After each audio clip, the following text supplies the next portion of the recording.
For my workers, what I hear day after day is they feel safe. They feel it's a safe way of working. It gives them rigour and it gives them a practice depth. They don't work in a conveyor belt way. What excites me is that they are excited because the families get it. They can work with families. They are enlightened by the fact that the families will work with us because they understand it. Right. And if I had to pinpoint from workers what that was, it's about the simple language, it's about the simple tools that we use, it's about the questioning in simple ways that really makes the families understand what it is we're worried about. It's kind of made the space, not kind of, it's made a huge space for me to treat families with respect, allow humanity, get their voice to the table, not do to, but do with. Well, I'm really excited about the new energy and focusing on what you want and focusing on how safety looks and work with the parents and the child and everybody around the family to get to the safe point. Right. It's given us a vehicle to change our practice.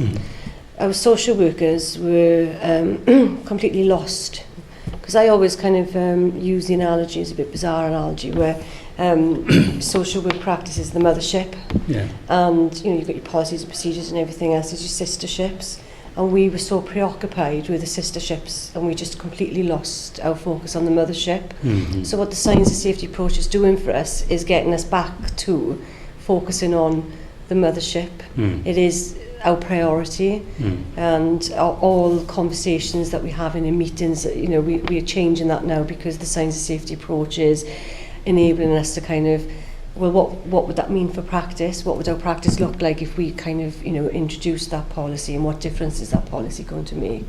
And what I also see is more satisfied workers, because they like the job more. Yeah.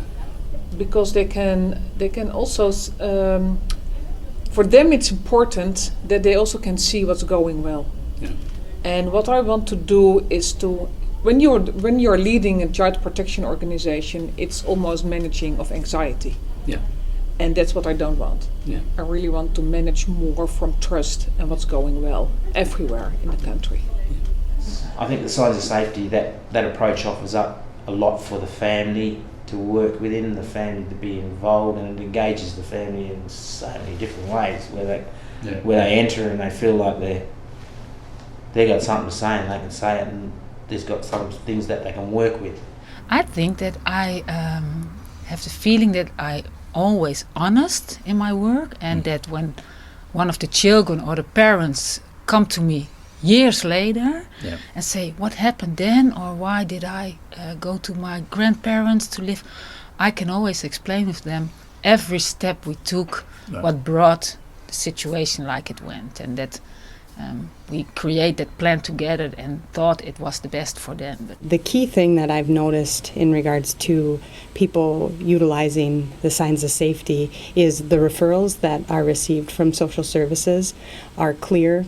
Their information on there is really balanced and talks about the things that are going well, and families are ready for a conference coordinator to come to their door, because the social workers prepared them for what this is going to look like, and they've been respected from the minute that the social worker walked in the door, so that when the coordinator walks in the door, they believe that the process and the input from the family is valid. They believe in the process because they've been treated with respect all along the way.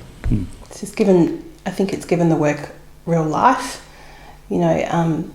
It means I can bring, my best intelligence and creativity to the work, and I can learn from others, their creativity and the way that they work with other families. It's kind of turning passive into active, because you find common ground for in common language to talk about safety and unsafety for their children. Working together, you can really find and focus on solutions that suit the child, the family, and make children more safe. It's just helped a lot of people realise what concerns DCP have, and that we're not there to take their kids, we're there to work with them and give them the opportunity on how they can work better with us. Most of the parents will say that the workers now listen to them and really take them seriously and use what they say. I feel like I came out of college with all this enthusiasm and excitement about helping people and, you know, having relationships with my clients that were helpful to them. And then I got into a system where I became all about the tasks. I got this task done, I did this interview, I did that interview, I made my finding on this case and sent the letter and all of that, and it just lost its interest for me. Having this framework to work in has brought it back to the humanity that I was so excited about. When doing the work, when working with the people, it excites me most that we're there all together, working our asses off, working very hard to just get the right thing done for the children. I think that children are really in the center of science of safety. Right. No way you can forget about the children. And in other work, we used to forget the children. Right. And here, there is no way you're going to forget about the children. You have to. This is what it's all about.